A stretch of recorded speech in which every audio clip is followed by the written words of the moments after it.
Hello, everybody. So, today's lecture is on this big, juicy module, Magnetism and Electromagnetism. Now, we create this. We are electricians. We're dealing with electricity most of the time, or stuff to do with electricity. We want to make some electromagnets, but we need to learn some principles of magnetism first. But here's what it's going to be all about today. Everything's going to center around our friend, Mr. Faraday, and what he discovered, and what his law of induction was, or is, still is whenever there is relative motion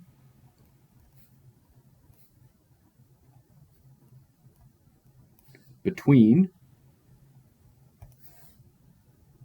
a conductor, like a copper wire, and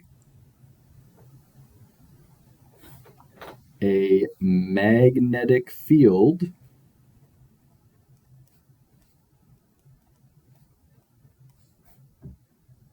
a voltage is induced.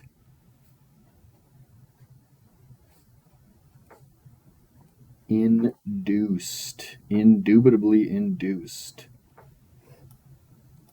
So that's what it's all about today. We're going to have some relative motion between a conductor and a magnetic field, and we're going to induce a voltage. Now, at the end of the first methods of producing EMF lecture, I was cranking a little hand crank generator, and I had a conductor which had motion between itself and magnetic field that just had a set of bar magnets around it. I was inducing a voltage, which my meter was reading, and you could see the light bulbs start to light up. So let's get into it. We're going to start off by talking about magnetism. Magnetism, that magical, invisible force. Magnetism's kind of like human relationships. There's attraction, repulsion. You try to get electrons and people working together in the same way so that they're all going to agree to be a magnet, so to speak. But magnetism, really, we're going to look at it starting at the atomic level. So these are the electrons, and this is our core with protons and neutrons. Pardon me. And so some of these electrons are spinning some way, and the other ones are spinning other ways, right? So they're not all spinning the same way, we say. But when we can get all the electrons to agree, if we can convince them somehow, maybe through current or, maybe through some kind of means, when we get the electrons to agree, instead of, some being this way, some being that way, if we get them all to agree to be a magnet, they're all going to be pointing in the same direction. So they're all going to say, yep, thumbs up. The electrons, they love Santa. They're all going to be pointing towards the North Pole, we say, perhaps, or I say. So when the electrons all start to go the same direction, they start to become a magnet, essentially. Now, some materials are better at being magnets than others. If you take a magnet and slap it on your fridge door, it'll probably stay there. Your fridge door says, yeah, I'm cool with being a magnet. I want to be a magnet. If you take that same magnet off your fridge and put it on a tree, the tree says, nah, not a magnet. Don't want to be a magnet. Don't put that on me. I'm not going to hang on to it. The tree does not have a desire to be a magnet, right? Its electrons aren't lining up like this so that the tree can be a magnet. So some materials want to be a magnet, others don't. If we're going to make an electromagnet, we're going to have to work with stuff that wants to be a magnet on top of other properties. Now, when we energize a relay coil is something that wants to be a magnet. When we energize the coil, we get all of its electrons going in the same direction turns itself into a magnet. And we use that to switch stuff with our relays. But just remember, this will come up a few times today, left hand. Hopefully it shows on the camera. Thumbs up. All the electrons are saying, yeah, we're a magnet. We're stoked. That's why Brett's left hand has its thumb up. Okay, more on that in a bit. Now, back to the magnetism specifically. Magnetism is not something we can see with our human eyeballs. So this is just a little bar magnet.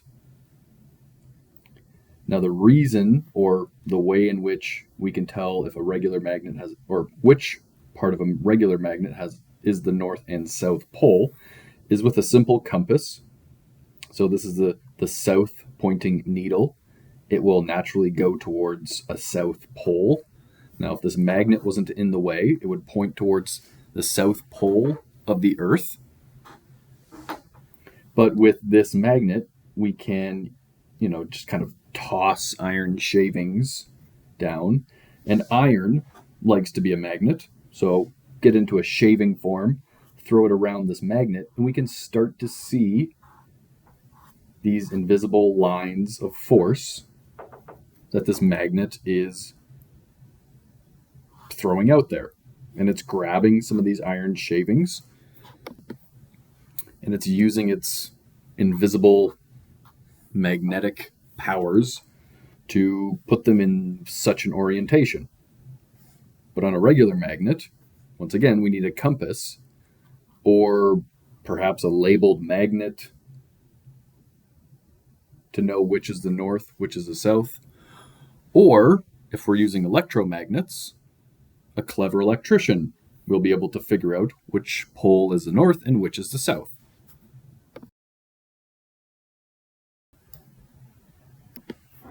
Now, unlike the American Civil War, the north and south poles of a magnet, they like each other. If you get two north poles together, they're going to push away from each other, just like this.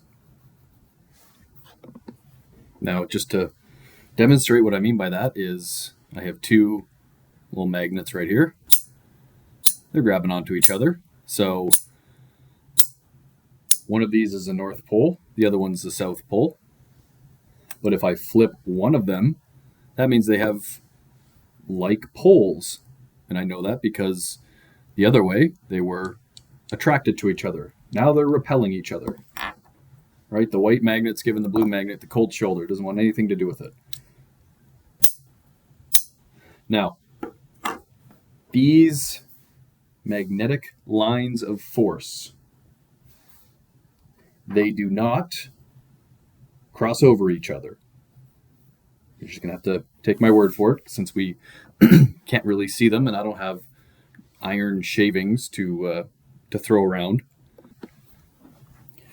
But they do not cross over one another, and they will take the shortest path possible.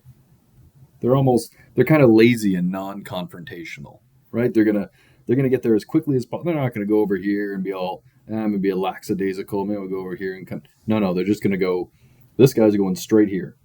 And because this line of force is in the way, this guy up here has to go here, and rinse and repeat, depending on, the power and ability of the magnet and the force of attraction. There's going to be more or less lines of force.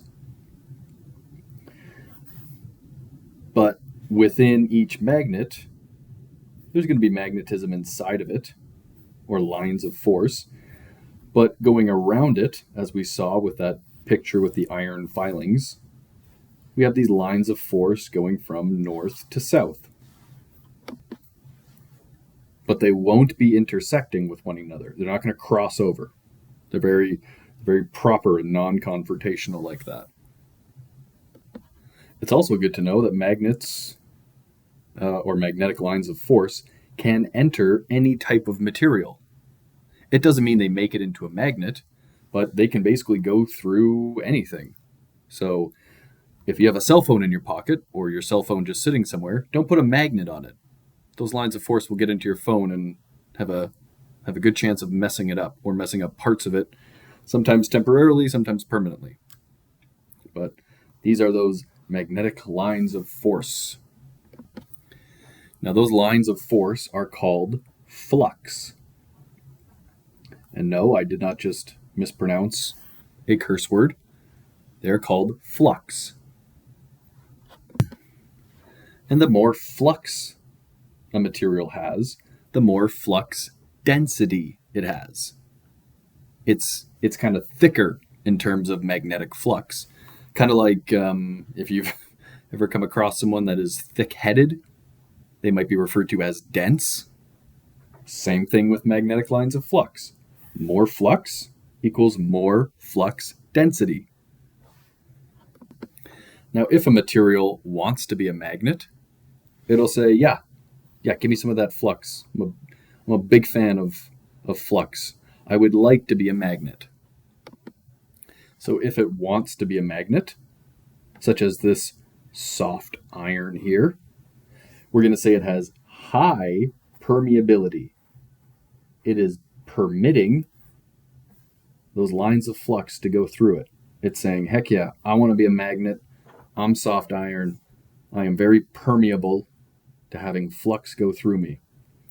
If it did not want to be a magnet, it would have high reluctance. But this material is saying, yeah, big fan of being a magnet. I am not reluctant to having that flux make me more magnetic.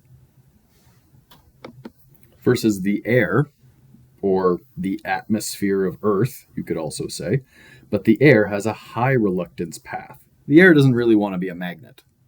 And you can't really make the air into a magnet. Unless you had some kind of super ultra magnet. I don't think we've invented that yet. But the air does not want to be a magnet, does not want to be magnetized. Also a tree would be a good example of high reluctance. A tree would be low permeability. A tree says, nah, not a magnet, don't want to be a magnet. Get that flux out of here. If something has high reluctance, like the air or a tree, you could say that it says, nah, flux off. Get the flux off of me. I'm reluctant. I don't want to be a magnet. Flux out of here, man. That's what something with high reluctance would say, because it does not want to be a magnet. It's telling that flux to get out of here. Flux off, man. Now, if a material wants to stay a magnet, we would say it has high if I can spell it right, tentivity. It's saying, so this piece of soft iron has low retentivity, but it has high permeability. So it's going to become a magnet easily, but then it will stop being a magnet very quickly. So if we think about retentivity, and we think about, students are trying to retain all this information, we want students to have high retentivity of the information they learn in school. So if we thought of this magnetic lines of flux as good knowledge for electricians to know, it'd be good for students to have high retentivity, to retain the knowledge and the information that they gather. But, sometimes it's good to forget certain things. So that's what soft iron is good at. It's good at becoming a magnet, but then it has low retentivity. So it will forget how to be a magnet very quickly after we stop making it into a magnet. Now, as we make something into a magnet, we can only make it so magnetized. We can only have so much lines of flux going through this material. We can only make it so much of a magnet, if you want to think of it that way. Now, if this magnetizing force was some kind of beverage that caused inebriation, I'm not sure if my drawing will communicate. I'm sure you all know what I'm talking about. And if students wanted to, consume that magnetizing force after they wrote the TQ, well, if they continued to consume that magnetizing force, they would possibly hit a point of saturation. When an individual has, too much inebriating substances, or when a material is too magnetized or it can't be any more magnetic, it hits the point of saturation. It saturates. It says, hey, I'm all chalked up on flux. I could not possibly consume more flux. I am at saturation. I cannot be more of a magnet than I am right now.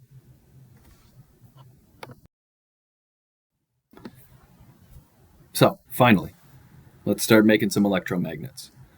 Now, we've already kind of been doing that throughout the course of when we put current on a conductor. And when we run current down a conductor, it starts to make current flow in that direction. It flows in that direction, sort of like how my thumb of my left hand is moving above the page. Now, why am I being so ridiculous with my left hand? When we put current on a conductor, it starts to create magnetic lines of force around the conductor. Now, how much lines of force, or I should say, how strong the lines of force, is relative to the direction of current and how much current. And so when we run current on a conductor, we can grab it safely, of course. Safely. We can grab that conductor and say, I gotcha. And as we grab that conductor, our fingertips are pointing in the direction of the magnetic lines of force. As I go, I gotcha, my fingertips are telling me the direction of magnetic lines of flux around that conductor. And I know that I'm grabbing it the right way because my thumb is pointing towards the direction of current flow.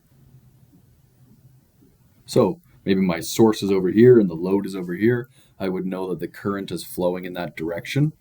And I would know that the magnetic lines of force around the conductor are just like this. And as electricians, we give a thumbs up. Hey, all right, we give a thumbs up to current flow. That's kind of the whole point. That's sort of what we do all day, has something to do with the current flowing. And we use our left hand to give a thumbs up because we're big fans. Yeah, the current's going. That means I got magnetism. Everything's going well. Now, when we draw sort of in the two dimension, if you want to think of this way, this would be our conductor right here, this circle in the middle. And when current, if we're looking down a conductor, like if the camera was your eye and you were looking down this pen as if this pen was the conductor, and the current was going away from you or going down into this page, you do this plus sign. So sort of like this eyeball. This eyeball is kind of, if you think of this arrow for current flow, if you think of this as an arrow being shot out of a bow and arrow, it's as if you're looking at the feathers or the back of the arrow as it goes away from you. Now, you could actually take away this plus, or you could take away these arrows, and I would know with my left hand, I could wrap it around this conductor, and my thumb would be going down into the page. And with either this information or this information, I would know which way current is flowing in that conductor, and I would know where the magnetic lines of force, I would know which direction they're going. Now, same thing, If it's coming out of the page, it would be coming out like this, with my thumb going towards the camera now. Kind of like it's 3D, it's coming right at you. And then the magnetic lines of force would be going in the opposite direction. So it doesn't really matter, as long as we know which way is current flowing, we'll figure out where our lines of force, or the direction of our lines of force. Now, this picture in your module looks a little weird because you don't have the color. It's all just black and white. But as long as you're using your left hand, you'll get the right magnetic lines of force and current flow. Now, magnetic lines of force, as I said before, are sort of snobbish, they're non-confrontational, they're standoffish, all those, you can think of other synonyms if you want. But when we get a couple conductors together, so both these conductors have current going away from me, they're going down into the page, and these two conductors have current coming at me, if I'm looking straight at the page, I know that each one will have magnetic lines of force in a certain direction. So this guy's going to go that way, that guy's going to go this way, this one's going to go this way, and this one's going to go this way. But those magnetic lines of force are not going to intersect.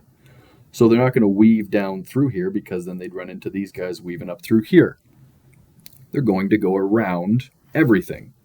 So this guy on the inside, he's going to try to stick as close as he can to what's causing these magnetic lines of force, being the current on the conductor.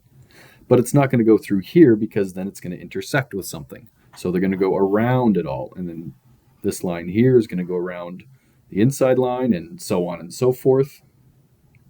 And the same thing for this picture, but of course the magnetic lines of force are just going in the opposite direction, right? Because now we have current coming out of the page versus going into the page.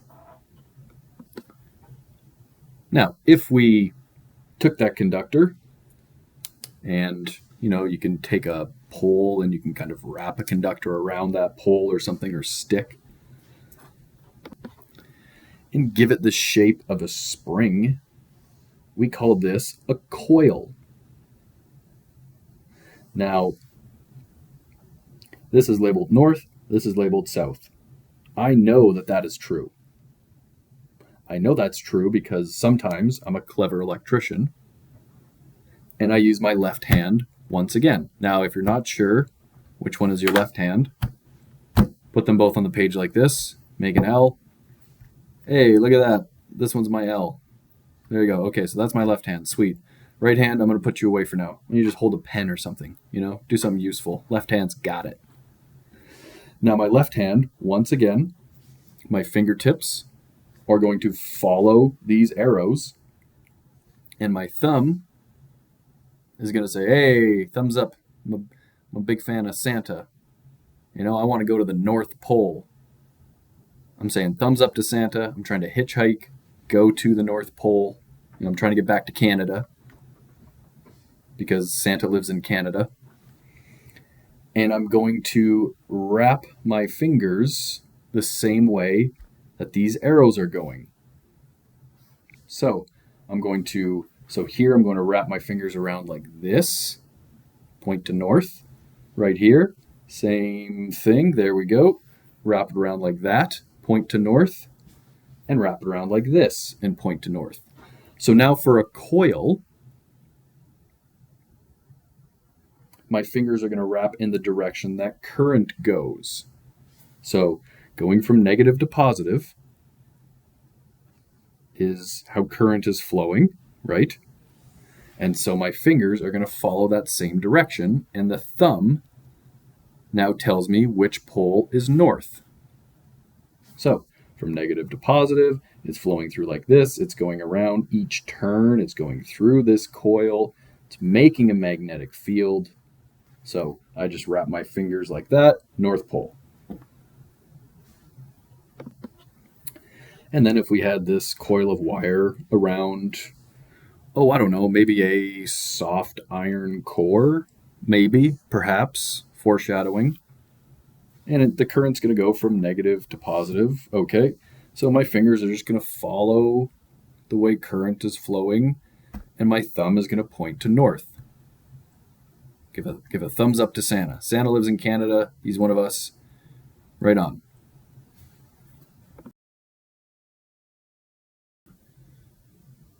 So, how do we make better electromagnets? Well, if putting current on a conductor creates magnetic lines of force, well, putting more current on the wire is going to put more or create more magnetic lines of force. So, more current, yep, you betcha, more flux. An electromagnet, when it gets more current, it says flux, yeah, love it. More current, more electromagnet stuff. Now, if we have more conductor, we're also going to have more magnetic lines of flux. Now, you'll notice 1 amp, 1 amp. So our current is the same, but we have more magnetism happening. Now, you could look at this sort of two ways. You could either say, okay, yeah, more turns. But what's really going on is we just took a longer conductor and wrapped it much tighter. So, of course, you can only wrap it so tight, but more turns, longer conductor, kind of the same thing.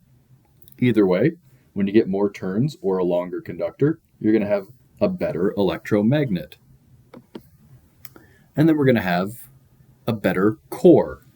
Now, look at that. That foreshadowing was all about this soft iron core that is so common in our electromagnets.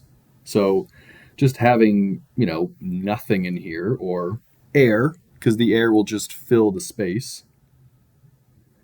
Having an air core is not as good as having a soft iron core. Basically, as the magnetic lines of force get created from current going down this conductor, those magnetic lines of force go into this soft iron core. The soft iron core has a high permeability, low reluctance. It says, hey, you guys are being a magnet, I want to be a magnet too. So this soft iron core helps along in this becoming a better electromagnet. So better core, better magnet. You could also say that a soft iron core really gives a flux. It cares a lot about being a magnet. It gives a flux. Air, it doesn't really give a flux, right? So better core, better magnet. Now, electromagnets are to their core as electrical instructors are to their students. Both can be very demanding. Both demand some amount of retention. But once again, as I said earlier, for an electrical student or an electrical apprentice, high retention is usually ideal. High retention for the good things. And by that I mean remember the important information that's going to help you pass exams and TQ and be a successful electrician. But electromagnets, they don't want this thing to retain magnetism, this core. They want it to become a magnet as soon as it says, as soon as this coil says, yep, be a magnet. But once it stops being a magnet, once this coil stops having current on it, it wants that core to stop being a magnet. So once this becomes 0 amps, it's saying, hey, knock it off. Have low retentivity. Stop being a magnet as soon as I say so. That's what electromagnets want from their core. Now, in this process of aligning electrons, in this process of making electromagnets, we start to get some losses.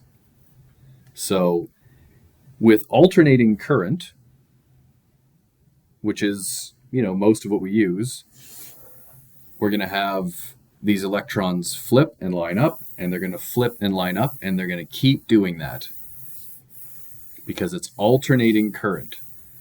So they're going to constantly flip and flip and flip. Now they're still lined up. They're still being a good electromagnet. They're still saying, yeah, I have high permeability. I want to be a magnet. But they're going to constantly flip depending on the frequency. Now, that constant flipping, where it's going this way and then it's going this way, flip-flop, flip-flop, flip-flop, flip-flop, alternating current, alternating cycles. And let's just draw an AC sine wave. So this is voltage, this is time. So for alternating current, it's going like this, 60 times a second if it's 60 hertz. So all these electrons constantly flip-flop, flip-flop, flip-flop, cause what's known as hysteresis losses. And there's a good chance I'm going to spell this wrong, but that's one of our losses in the core.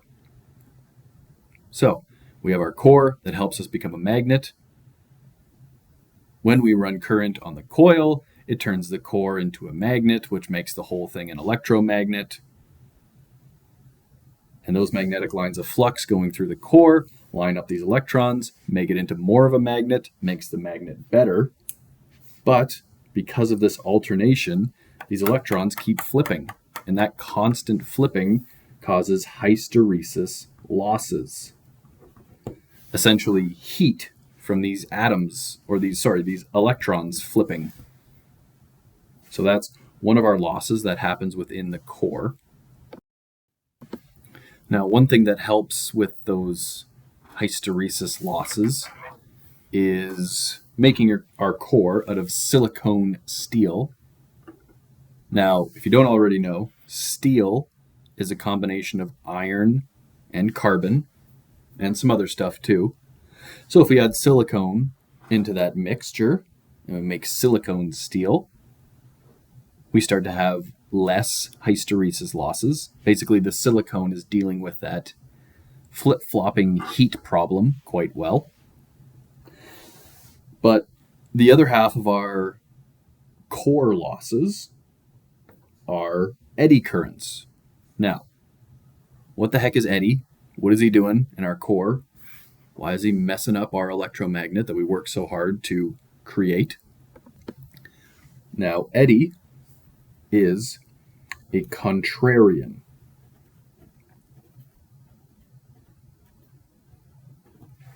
Eddy does not want to do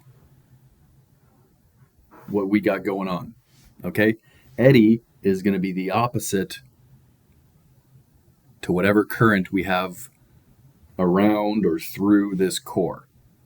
Now, in the description down below, you're going to see this link. Obviously, you can't click on it through this recording, but you're going to see a link.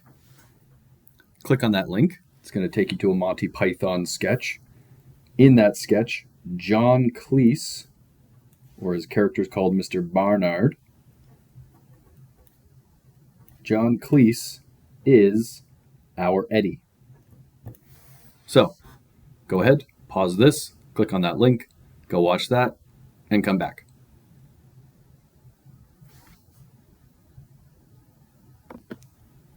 Hi, welcome back.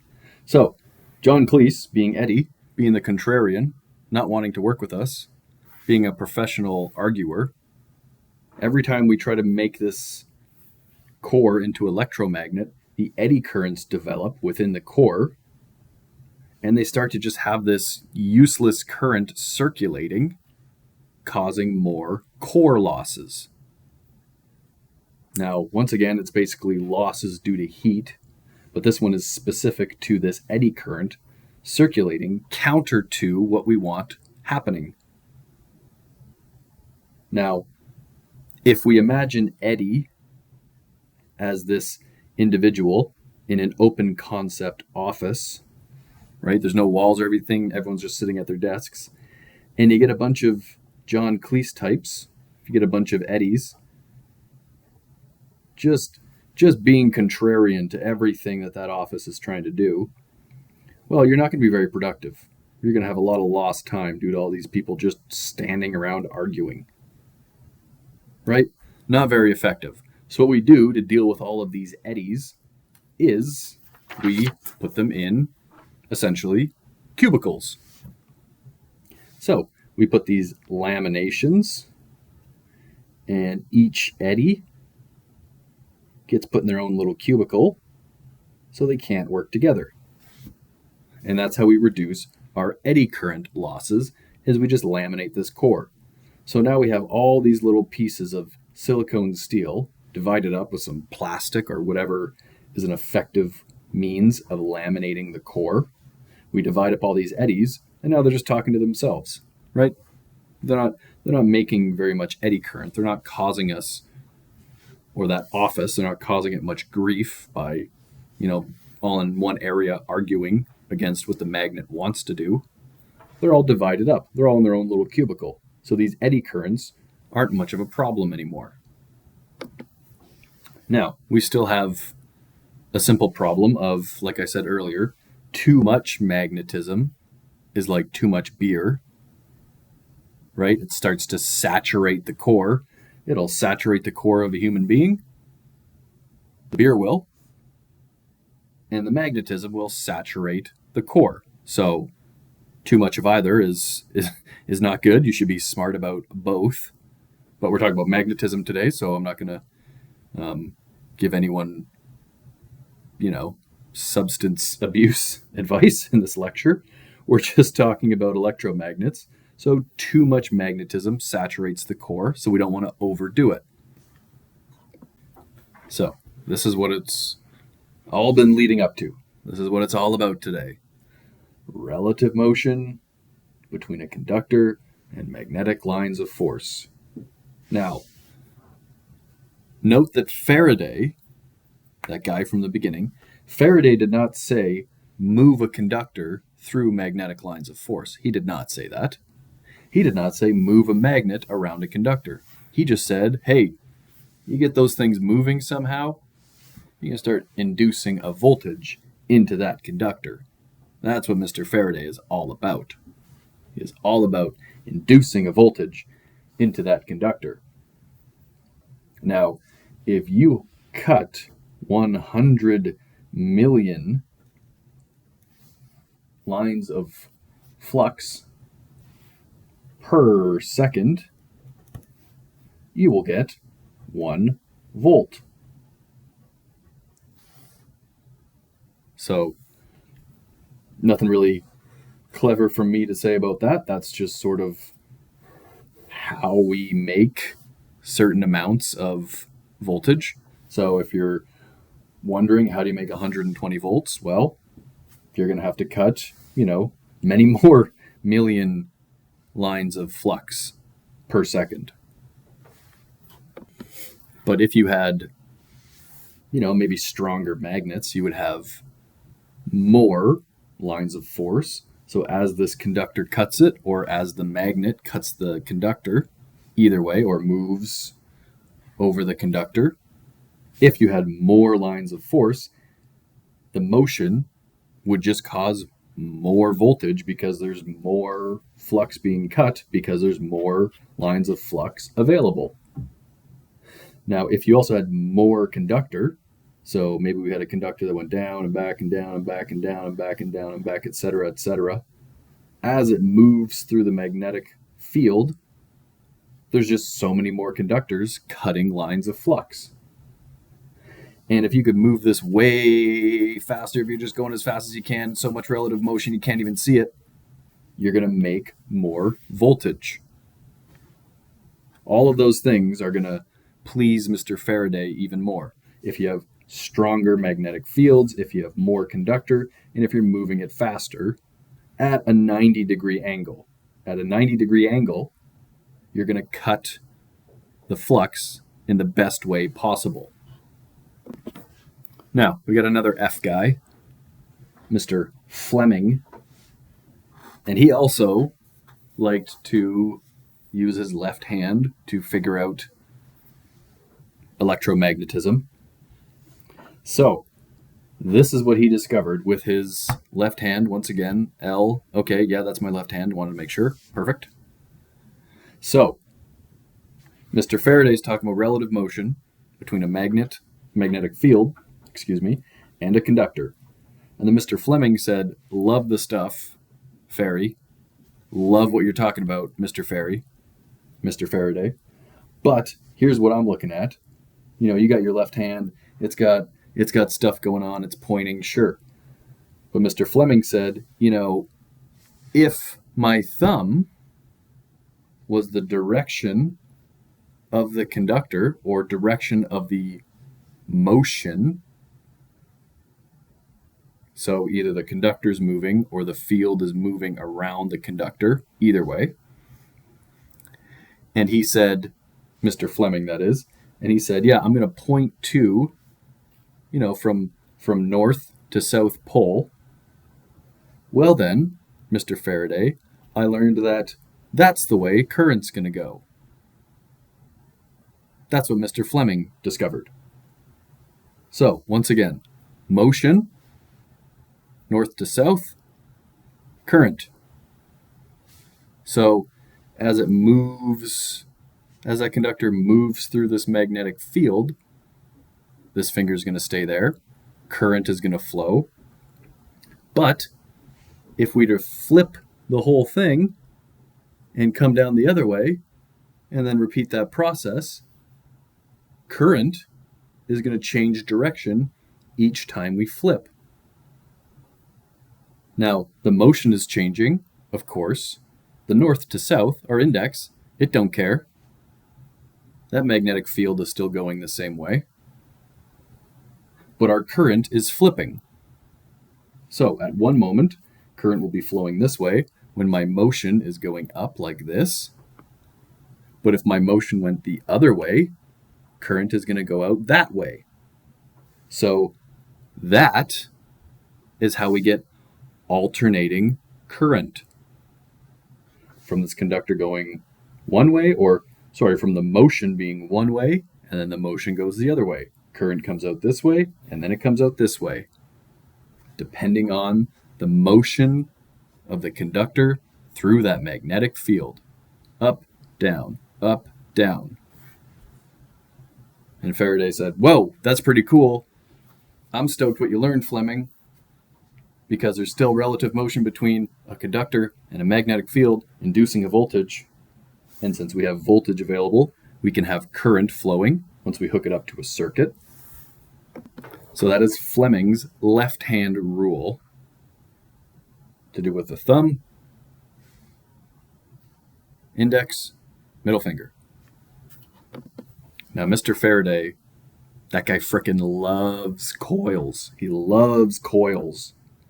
Because when we have this kind of setup and we close this switch, okay, there's my negative side of, maybe that's a battery.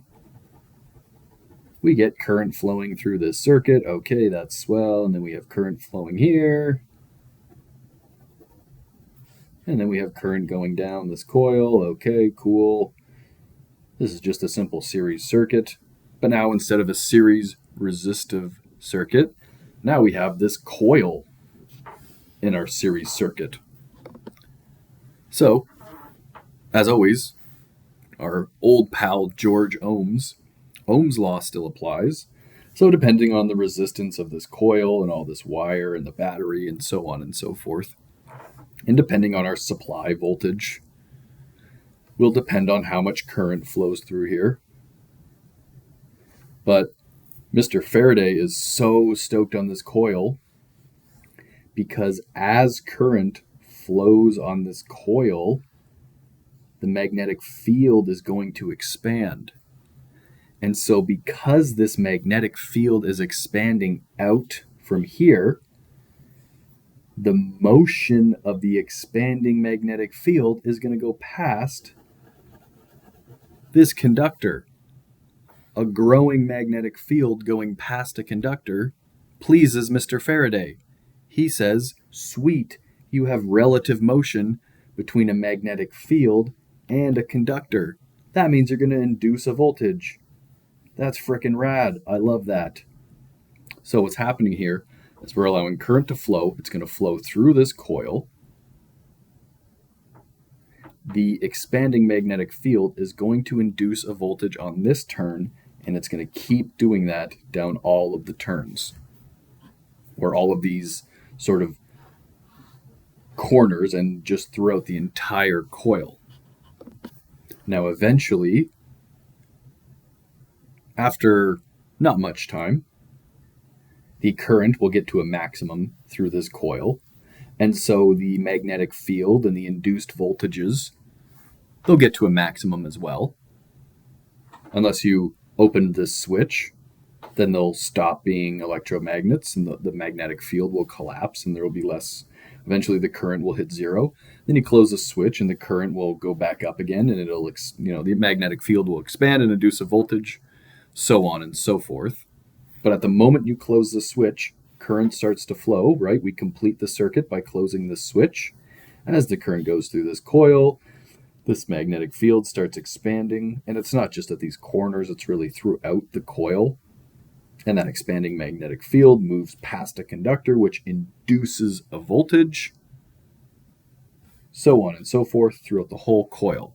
So Mr. Faraday is stoked. He's like, yes, you gave me relative motion between a magnetic field and a conductor. I love that, because that's going to induce a voltage, and that's what he is all about.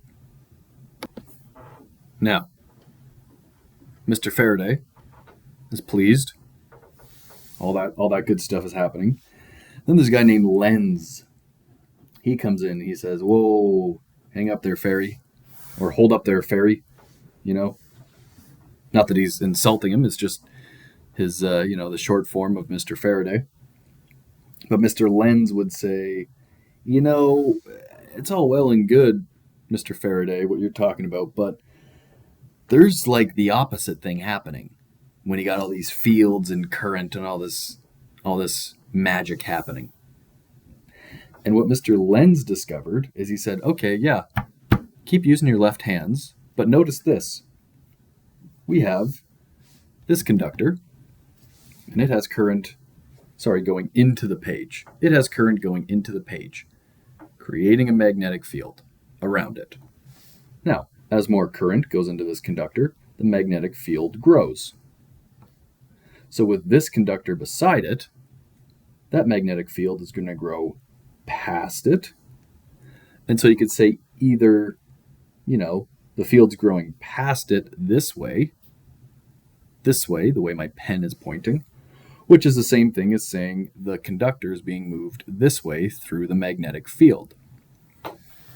And so Mr. Lenz said, yeah, like what you're talking about, Faraday, but remember your friend Fleming, who had his left hand doing all these funky things, with our thumb being for the motion of the conductor, which would be this way here if we're talking about this little yellow guy. So this conductor has a supply of current. This guy's just hanging out. He wasn't really trying to have a current on him, but because of his proximity to this supply conductor, which has this magnetic field growing past this yellow guy, now Lenz is just going to take Fleming's left hand, and don't practice this, in front of people you like, because Lenz is going to leave a finger out. He's going to say, yeah, the motion of the conductor is this way, which means the current is coming out like that. That's exactly how the current's coming out. Fleming's left-hand rule is still correct.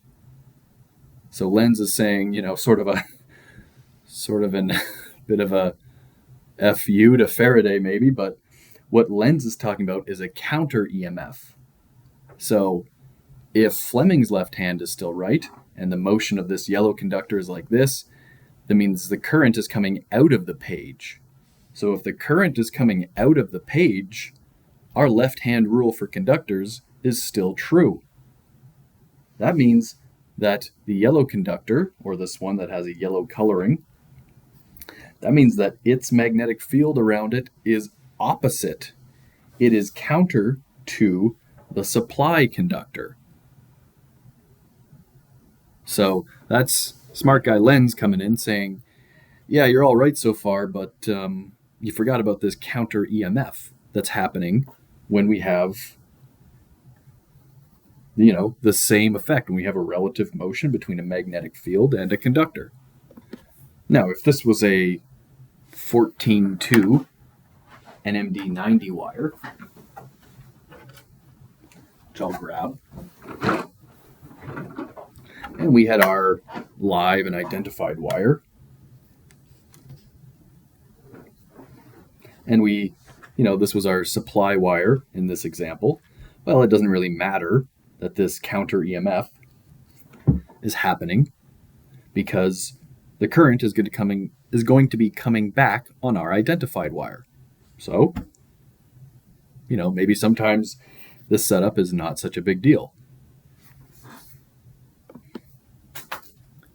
But what Lenz's big point is since you have this counter EMF,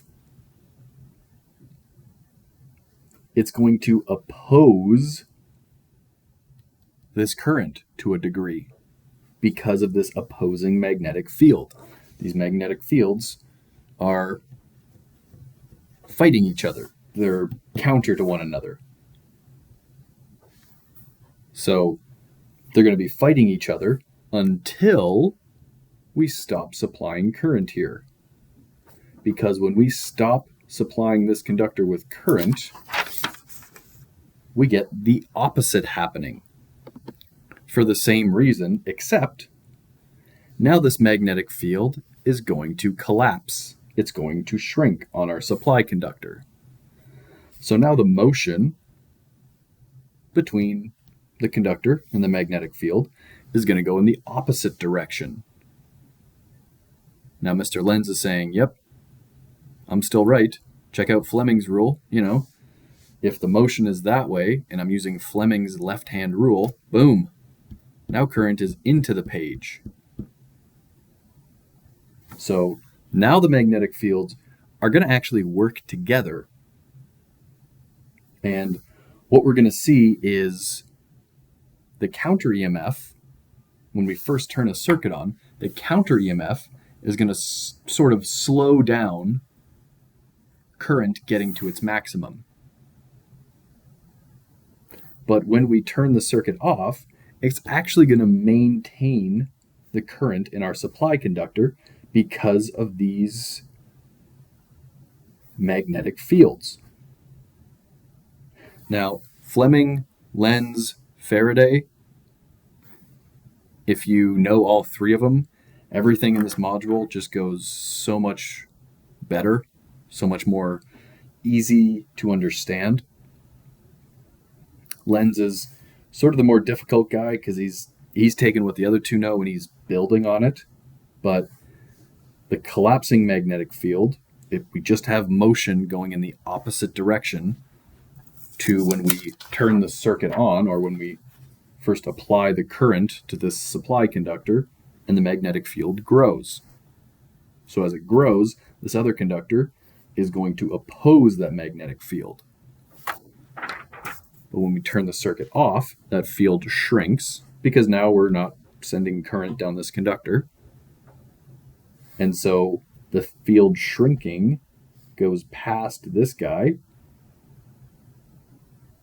which makes his magnetic field sort of assist the supply conductor. Now, this is just a series resistive circuit. This is going way back to earlier in the course. But I close the switch, current flows, boom. Current hits its maximum relative to what George Ohm had to say. So current hits its maximum, and then I open the switch, boom, off. Just like that. But because of what Mr. Lenz was talking about, this is what happens when we have a coil, also known as an inductor, because of all that voltage inducing it does. So when we turn the circuit on, that counter EMF is going to slow the build to our, we could say up here, would be our I max, just the maximum amount of current in that circuit. But when we turn that circuit off, it's not going to turn off right away. It's going to slow down the I max to 0, which is be what this area would be. By that I mean the maximum current to 0 current. Whereas this area would be 0 current to the maximum current. So if we add in a coil, those effects of EMF, of electric magnetic fields, is a different EMF term. So I should probably, like I just said, EMF just out of the blue. EMF is either electromotive force or it is a electric or electromagnetic field. So that's the other kind of EMF. And if we have a coil and we turn this circuit on and we start to introduce current to this circuit, and this is now a parallel circuit with a coil in parallel to a resistor. So as current starts to flow, it's going to flow down the branch with the coil, and it's going to flow down this branch with the resistor. And we're going to get this counter magnetic field, this counter EMF, not electromotive force, but electromagnetic field. We're going to have this counter EMF, which is going to slow us getting to our I maximum. And then the electric magnetic field is going to sort of assist between the conductors. It's going to assist in sort of trying to maintain our current as it goes down, or as the circuit is turned off, I should say. But remember that resistance is the opposition to current. So the current it'll hit a maximum based on how much resistance is in the circuit. So resistance just opposes current. However, inductance, which we would get from having an inductor in the circuit, inductance opposes a change to current. It's going to oppose a change, just like right here. Over time, this inductor is saying, no, don't change. And then it gets here, we turn the circuit off, and it says, no, again, the inductor is saying, don't change. No, don't change. I don't like change. So our symbol for an inductor is L, and we measure inductance in henries. So, Blake H.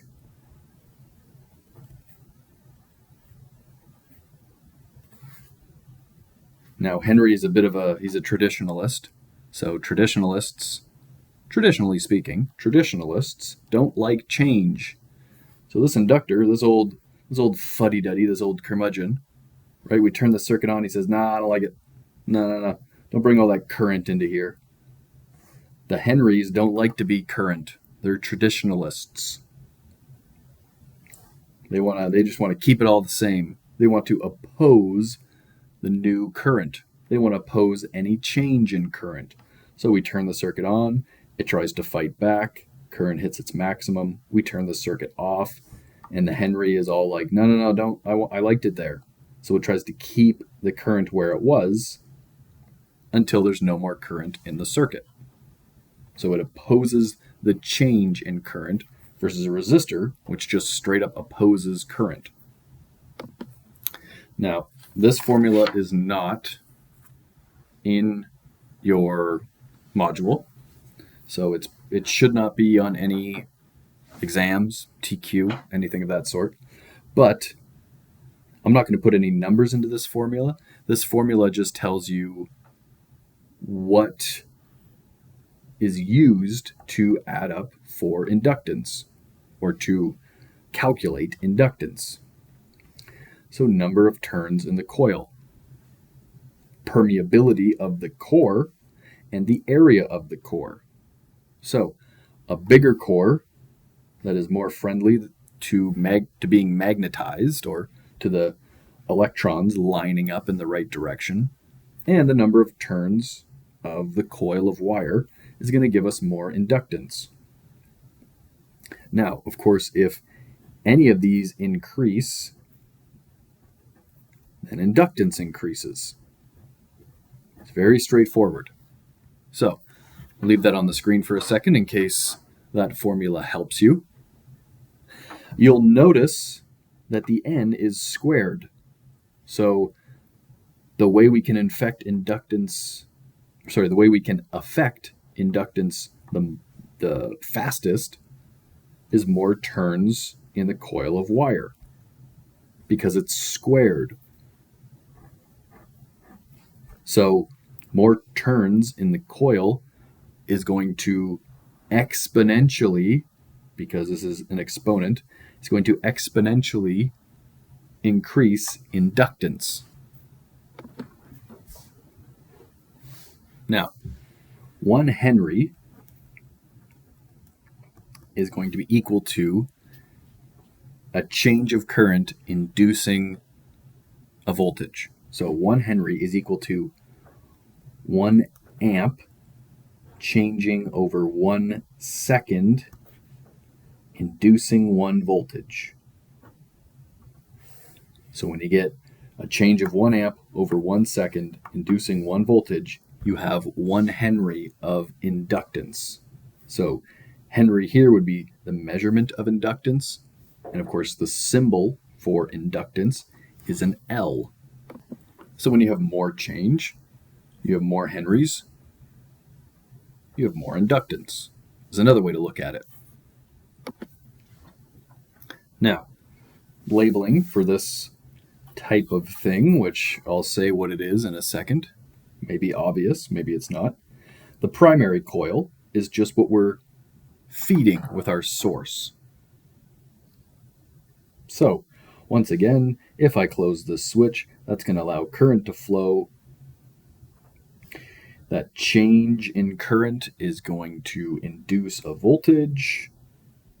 Now this core is going to become an electromagnet, and that magnetic field is going to grow around this coil, which is going to, the expanding magnetic field, once again, is going to move past this conductor on our secondary coil, which is going to induce a voltage in it. And then as I open this switch, it'll change the current again, and the opposite will happen. Now, this is the symbol for a battery.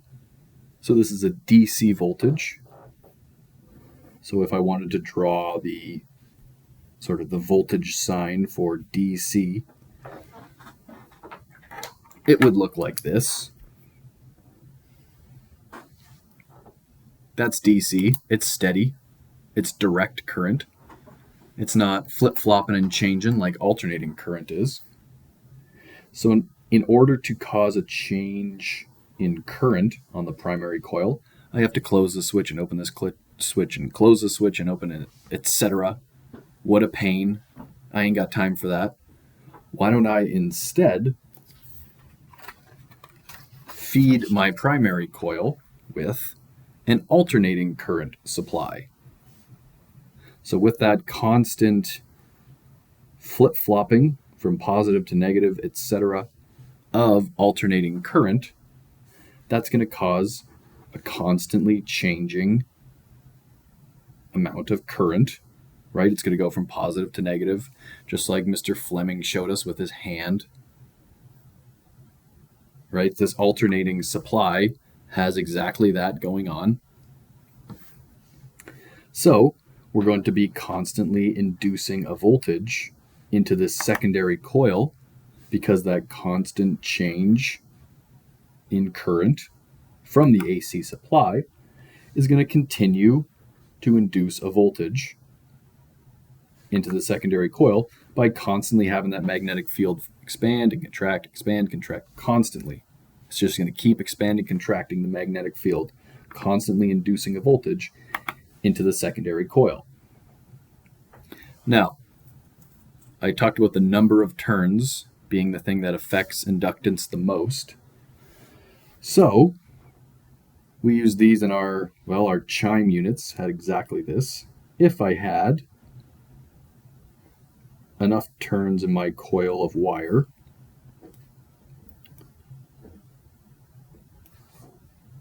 for 120 volts, and then I had fewer turns, which means I have less inductance. If I have less turns in the coil,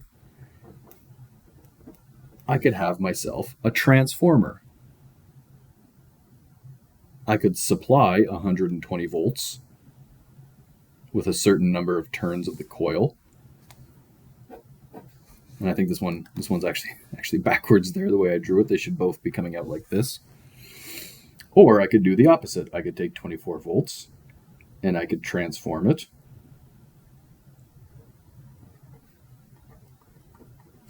into 120 volts by just having more turns.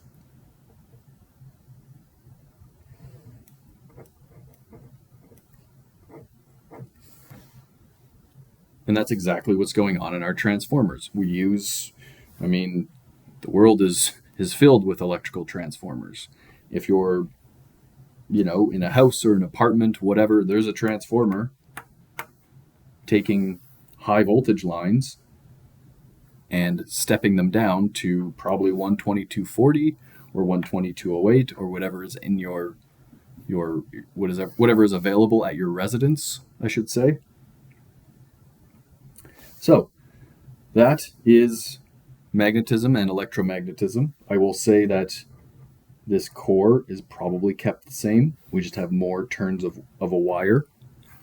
That'll affect inductance even more.